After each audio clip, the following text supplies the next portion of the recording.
I am Rohit Kumar और ये ray optics series का पार्ट 4 है।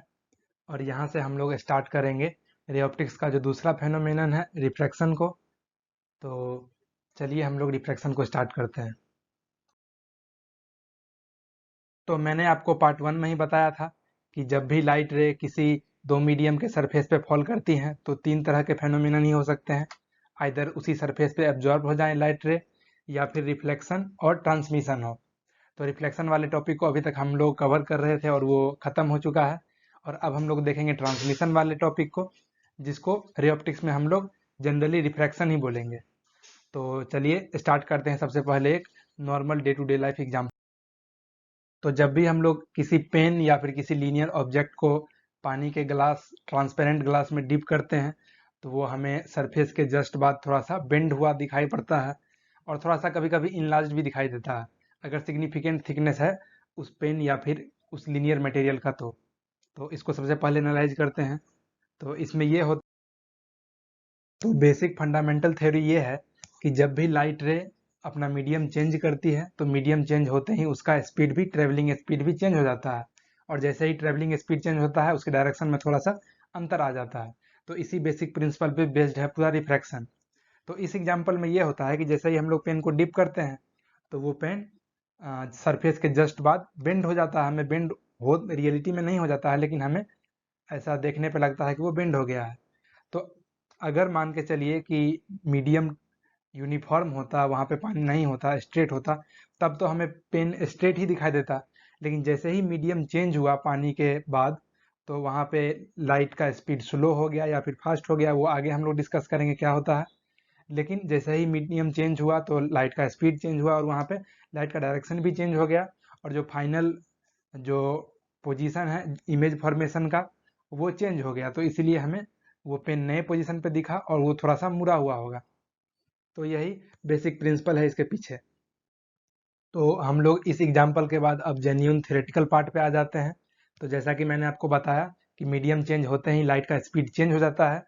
लेकिन दरअसल हम लोग जनरली जानते हैं कि लाइट का स्पीड 3 × 10⁸ मीटर पर सेकेंड है। लेकिन ये स्पीड वैक्यूम में होता है लाइट का।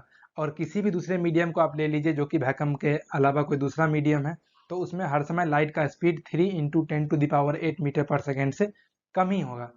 तो किसी खास मीडियम में अगर हम लोगों को लाइट का स्पीड कंपेयर करना है वैक्यूम के रेस्पेक्ट में, तो उसके लिए हम लोग उस मीडियम के एक नए टर्म को डिफाइन करते हैं उस मीडियम के लिए, और जिसको हम लोग बोलते हैं रिफ्रैक्टिव इंडेक्स। तो मान के चलिए हमारे पास दो मीडियम है।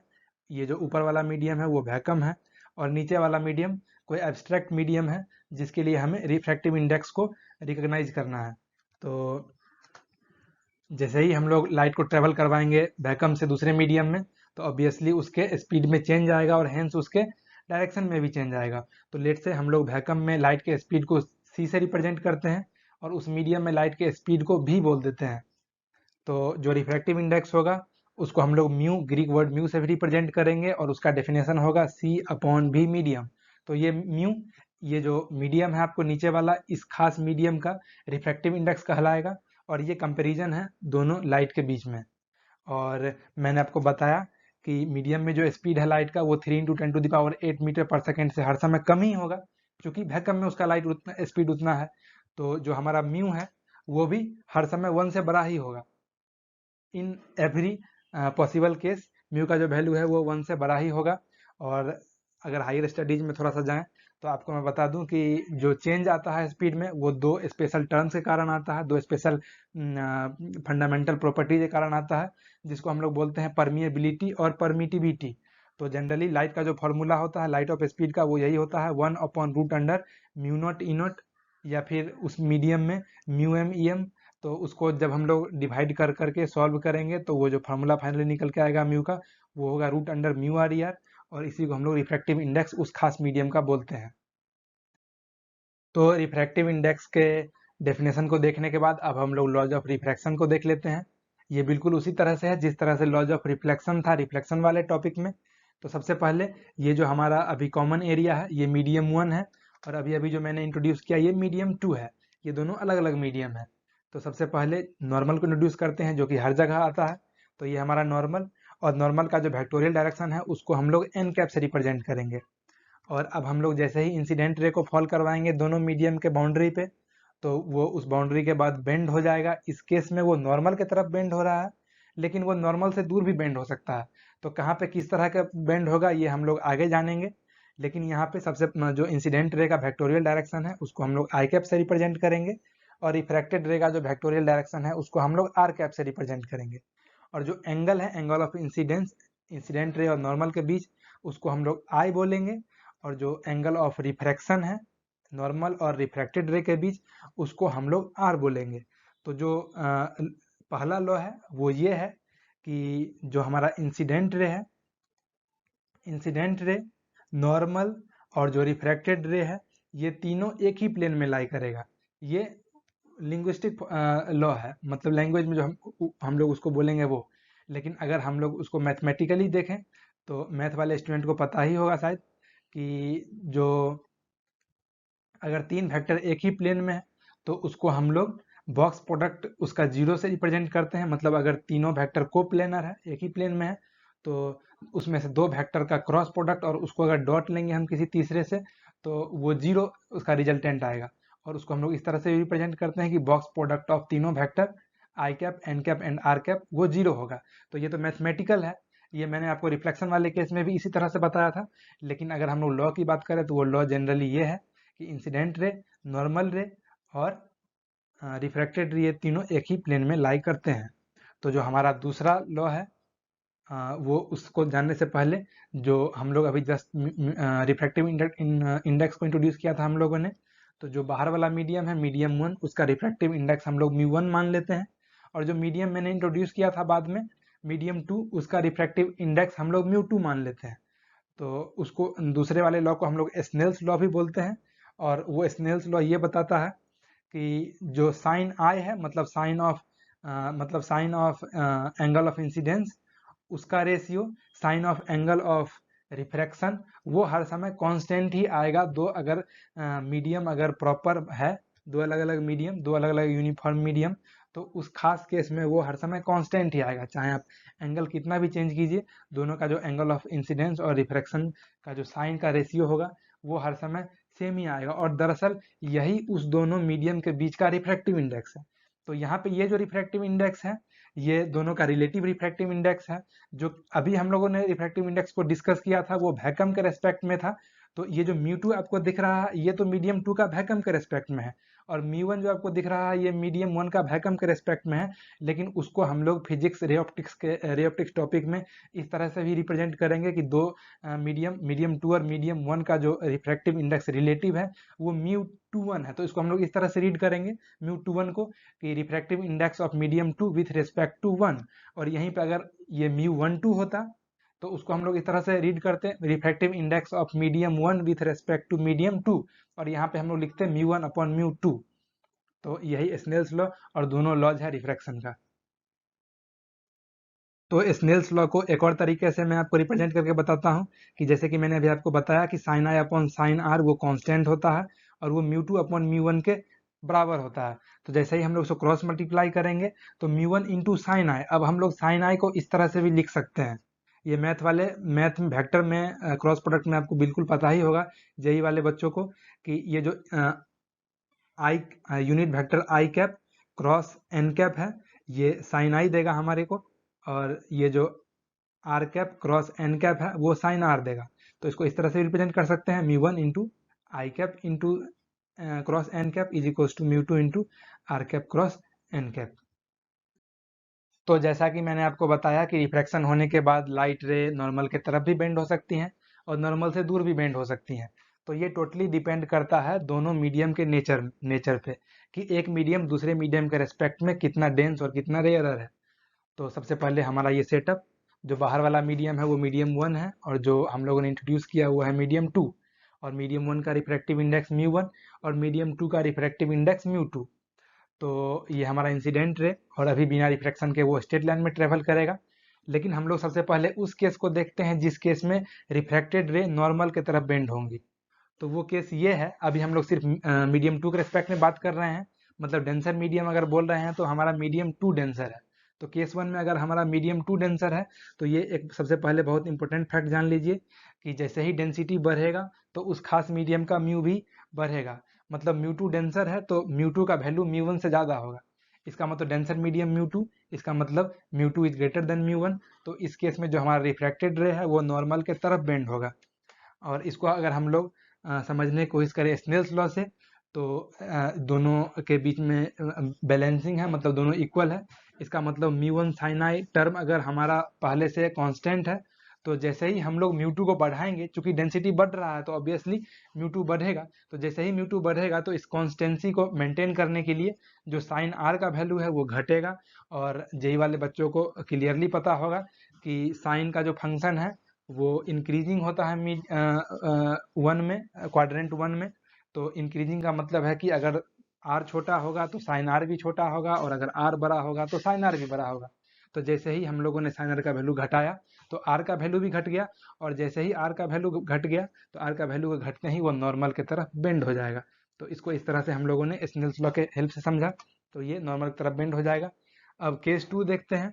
केस 2 वो है जिसमें वो नॉर्मल से दूर चला जाएगा, और मीडियम की डेंसिटी के रिस्पेक्ट में भी हमारा एक ही केस बचा हुआ है कि अगर वो मीडियम 2 कम डेंस हो मीडियम 1 से, यानी वो रेयरर हो मीडियम 1 से। तो उस केस में जो म्यू 1 है वो बड़ा होगा म्यू 2 से, क्योंकि म्यू 1 अब ज़्यादा डेंसर हो गया, मतलब सॉरी मीडियम 1 ज़्यादा डेंसर हो गया, यानी कि मीडियम 2 रेयरर हो गया मीडियम 1 के रिस्पेक्ट में। तो इस केस में जो हमारा रिफ्रैक्टेड रे है वो दूर जाएगा नॉर्मल से, वो दूर बेंड हो जाएगा नॉर्मल से। अगर इसको हम लोग समझने की कोशिश करें स्नेल्स लॉ से, तो वो कुछ इस तरह का है कि जैसे ही हम लोगों ने म्यू 2 को छोटा किया, मतलब म्यू 1 से अब वो छोटा हो गया म्यू 2, तो ऑब्वियसली ये जो टोटल वैल्यू है उसका वैल्यू घटेगा, तो उसको मेंटेन करने के लिए साइन आर का वैल्यू बढ़ेगा। और जैसे ही साइन आर का वैल्यू बढ़ेगा तो ऑब्वियसली आर भी बढ़ेगा। तो आर के बढ़ने के साथ ही जो हमारा रे है उसका एंगल आई से बड़ा हो जाएगा और वो दूर चला जाएगा नॉर्मल से और भी ज़्यादा। तो वो हमें कुछ इस तरह से दिखेगा।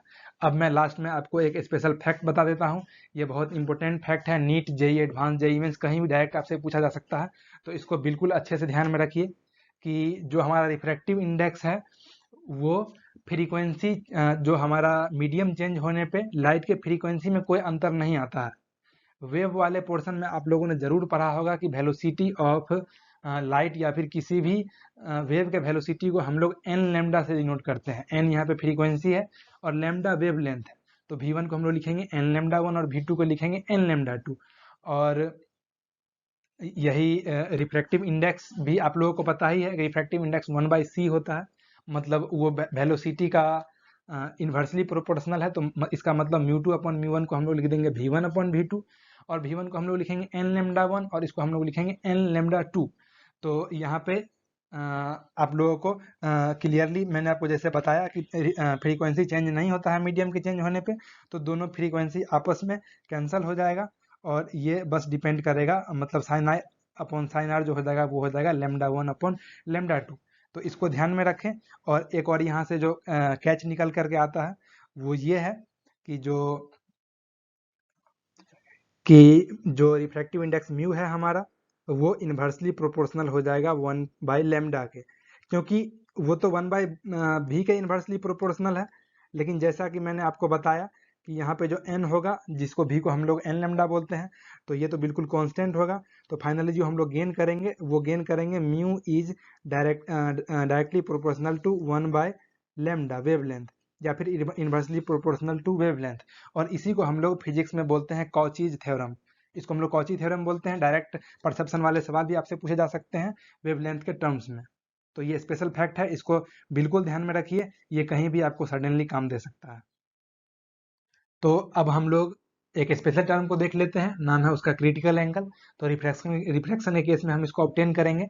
तो सबसे पहले ये हमारा सेटअप, इसमें जो बाहर वाला मीडियम है उसका रिफ्रैक्टिव इंडेक्स म्यू 1, और जो दूसरा मीडियम है जिसको हम लोगों ने इंट्रोड्यूस किया उसका रिफ्रैक्टिव इंडेक्स म्यू 2। तो सबसे पहले तो पॉइंट ये है जिसको बिल्कुल अच्छे से दिमाग में रख लेना है कि क्रिटिकल एंगल हम लोग तभी ऑब्टेन करेंगे जब हमारा जो मीडियम 2 है वो मीडियम 1 के केस में, मीडियम 1 के रेस्पेक्ट में रेयरर होगा। मतलब मीडियम 1 ज़्यादा डेंसर होगा मीडियम 2 से, तभी हम इसको ऑब्टेन कर पाएंगे। और इसके इन्वर्स वाले केस में हम लोग क्रिटिकल एंगल को ऑब्टेन नहीं करेंगे। तो सबसे पहले जब हम लोग नॉर्मल रिफ्रैक्शन करवाते हैं तो उसमें कुछ इस तरह का होता है कि इंसिडेंट रे फॉल करने के बाद रिफ्रैक्ट होकर के नॉर्मल के दूर चली जाती हैं। यहाँ पे दूर इसलिए जा रही हैं क्योंकि म्यू2 छोटा है, चूंकि वो रेयर मीडियम में है। और लेकिन जब हम लोग इस एंगल ऑफ इंसिडेंस को बढ़ाने लगेंगे तो जो एंगल ऑफ रिफ्रैक्शन है वो भी धीरे धीरे बढ़ने लगेगा। तो हम लोग एक समय एक ऐसा स्पेशल एंगल ऑब्टेन करेंगे जहाँ पे ये जो रिफ्रैक्टेड वाला रे है वो इस दोनों मीडियम के बाउंड्री के पैरेलल हो जाएगी, मतलब वो सरफेस पे ही गेज करेगी। इंग्लिश के टर्म्स में इसको हम लोग गेजिंग बोलते हैं, गेजिंग रे।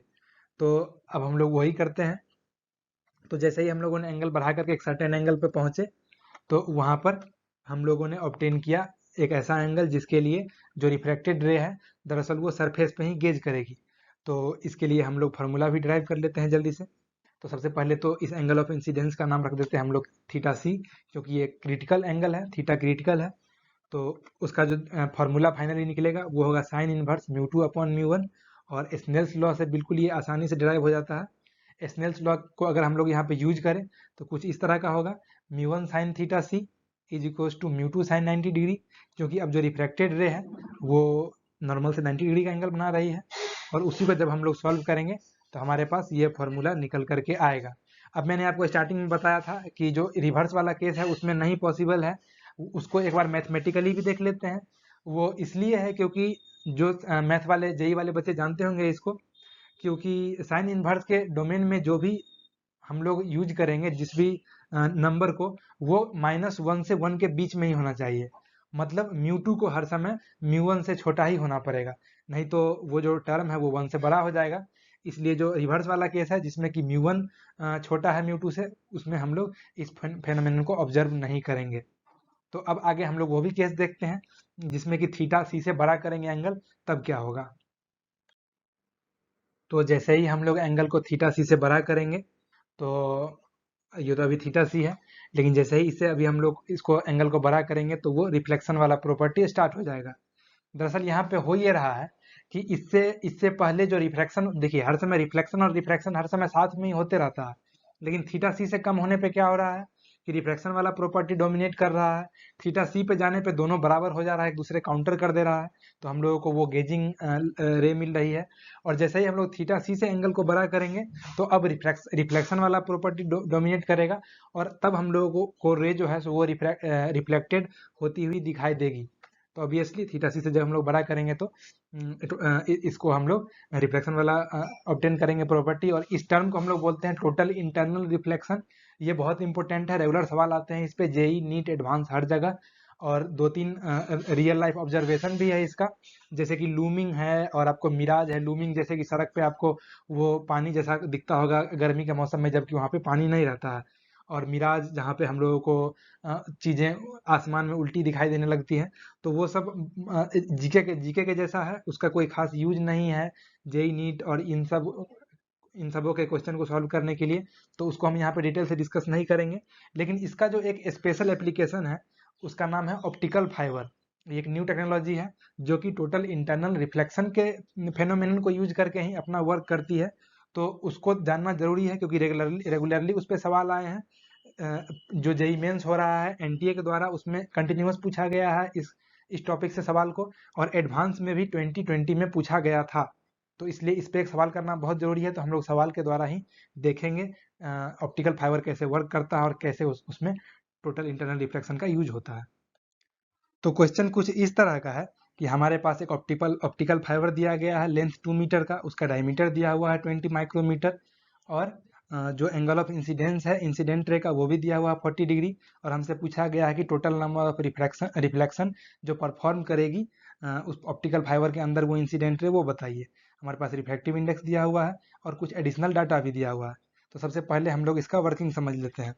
तो सबसे पहले तो ये हमारे पास ऑप्टिकल फाइबर, तो इसका अंदर का रिफ्रैक्टिव इंडेक्स कुछ होता है। और ये जो टॉप मोस्ट, ये जो आपको दिख रहा है टॉप मोस्ट लाइन, ये थोड़ा सा थिक होता है, इसमें तो मैंने कम थिक दिखाया लेकिन ये सिग्निफिकेंटली थिक होता है। और इसको हम लोग क्लैडिंग बोलते हैं। तो क्लैडिंग का रिफ्रैक्टिव इंडेक्स ज़्यादा होता है, जिसके कारण वो इंटरनल रिफ्लेक्शन वाला फेनोमेनन शो करती है। तो चलिए हम लोग एक रे को इंट्रोड्यूस करवाते हैं। तो वो रे इंटर करेगी और मल्टीपल रिफ्लेक्शन के बाद इस ऑप्टिकल फाइबर से बाहर भी निकल जाएगी। तो याद रखिए हर समय इसी पॉइंट से रे को इंटर करवाइएगा, नीचे से रे को इंटर मत करवाइएगा इस पॉइंट से, नहीं तो आपके आंसर में बहुत सिग्निफिकेंट डिफरेंस आ जाएगा। और यही हुआ था पिछले बार जेईई मेंस में, बहुत सारे इंस्टीट्यूट्स ने नीचे इस सरफेस से रिफ्लेक्शन को फॉलो करवाया था, तो उसमें उन लोगों का आंसर गलत आ गया था, आंसर की उन लोगों का गलत हो गया था। तो चलिए अब हम लोग क्वेश्चन को डिटेल से देख लेते हैं। तो सबसे पहले जो हमारे पास इंफॉर्मेशन दिया गया है उसको हम लोग नोट डाउन कर लेते हैं। और ये हमारा बेस होगा रिफ्रैक्शन का। तो एंगल ऑफ इंसिडेंस हमें पता है 40 डिग्री, और जो एंगल ऑफ रिफ्रैक्शन है उसको थीटा 2 मान लेते हैं हम लोग अभी थोड़ा देर के लिए।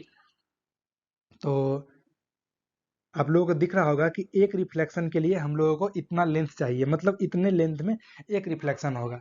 तो हम लोग थीटा 2 के हेल्प से ये वाला लेंथ x निकाल लेंगे, और फिर इसको डबल करके जो टोटल लेंथ निकलेगा उसी को हम लोग इस पूरे ऑप्टिकल फाइबर के लेंथ से डिवाइड कर देंगे, ताकि हमारे पास टोटल नंबर ऑफ रिफ्लेक्शन आ जाए। तो चलिए स्नेल्स लॉ लगा करके हम लोग सबसे पहले थीटा 2 निकाल लेते हैं। तो स्नेल्स लॉ जैसे ही निकालेंगे तो बाहर का refractive index 1 sine 40 degree is equals to अंदर का रिफ्रैक्टिव इंडेक्स दिया हुआ है 1.31 साइन थीटा 2। तो यहाँ से जब हम लोग साइन थीटा 2 कैलकुलेट करेंगे तो हमारे पास साइन 40 डिग्री का वैल्यू दिया हुआ है 0.64, तो वो हमारे पास निकल करके आ जाएगा 64/131। तो अब हमें साइन थीटा 2 पता चल गया, लेकिन हमें बेस पता है, हाइट निकालना है। तो दिमाग में एक ही चीज आएगा 10, हमें 10 का यूज करना पड़ेगा। तो अगर हम लोग इसको a/b लिखेंगे तो आपको पता है टेन थीटा क्या होगा, बेसिक ट्रिग्नोमेट्री है, टेन थीटा 2 हो जाएगा आपको b/√अंडर बी स्क्वायर माइनस ए स्क्वायर। और जब हम लोग इसको कैलकुलेट करेंगे तो कैलकुलेशन थोड़ा सा इसका टफ होता है। वैसे जेईई मेंस में ये प्रॉब्लम अभी लेटली शुरू हो गया है, पहले ऐसा नहीं था। उन लोगों को थोड़ा सा और एडिशनल डाटा देना चाहिए था, क्योंकि जनरली कॉम्पिटिटिव एग्जाम में इतना कैलकुलेशन करने का टाइम रहता नहीं है, और वो भी इतना ज़्यादा खतरनाक कैलकुलेशन। तो इसको जब आप लोग कैलकुलेट कीजिएगा घर में तो आप लोगों को कुछ निकल करके आएगा 64/114.3। और यही टेन थीटा जो है सो हाइट अपॉन बेस होता है। तो इसका हाइट हमें पहले से पता है, टोटल अगर इसका विड्थ हमें 20 माइक्रोमीटर दिया गया है, तो ये जो हो जाएगा आपको 10 माइक्रोमीटर हो जाएगा। तो height upon base obviously 10 into 10⁻⁻6, हम लोगों ने माइक्रोमीटर को मीटर में चेंज कर दिया, और बट्टे में x। तो यहाँ से जब हम लोग कैलकुलेट करेंगे x को, तो x हमारा निकल करके आएगा 1143 इंटू 10⁻⁻6 अपॉन ये 10 इससे मल्टीप्लाई होकर के ये डेसिमल उड़ जाएगा अपॉन 64। तो अब हमें x का वैल्यू पता है, इसको हम लोग दोनों तरफ 2 से मल्टीप्लाई कर देते हैं। तो अब हमें फाइनल एक रिफ्लेक्शन के लिए कितना लेंथ का जरूरत है ये पता चल चुका है। तो चलिए अब हम लोग जल्दी से टोटल नंबर ऑफ रिफ्लेक्शन निकाल लेते हैं। तो जो टोटल नंबर ऑफ रिफ्लेक्शन होगा वो होगा n is equals to total length 2 metre upon यही जो हमारे पास निकल करके आया है 2 इंटू 1143, और ये 10⁻⁻6 नीचे है, वो ऊपर जा करके 10⁻6 बन जाएगा, और ये 2 से 2 कट जाएगा। और जब इसको फाइनली आप लोग कैलकुलेट कीजिएगा तो वो n is equals to something 55,991 आएगा। तो इसके जो नियरेस्ट आंसर था उन ऑप्शंस में दिया हुआ वही आंसर हुआ। तो ये मैंने आपको टिपिकल एक ऑप्टिकल फाइबर का क्वेश्चन करके बताया। ऐसे ही जनरली क्वेश्चन आते हैं जेईई मेंस में, तो इसी तरह क्वेश्चन आएगा। इसको ढंग से देखिए, इस तरह क्वेश्चन का आने का फ्रीक्वेंसी बहुत ज़्यादा बढ़ गया हाल फिलहाल के टाइम में। तो इसी तरह से हम लोगों का जो इंट्रोडक्टरी पार्ट है वो ख़त्म हुआ रिफ्रैक्शन का। तो जैसे कि मैंने आपको बताया था सरफेस दो तरह के हो सकते हैं, कर्व्ड या फिर प्लेनर। तो अगले टॉपिक में अगले वीडियो में हम लोग रिफ्रैक्शन ऑन प्लेन सरफेस को स्टार्ट करेंगे। अभी तक जितना भी मैंने आपको पढ़ाया है उसको ढंग से देखें और उससे रिलेटेड क्वेश्चंस भी करें। जय हिंद।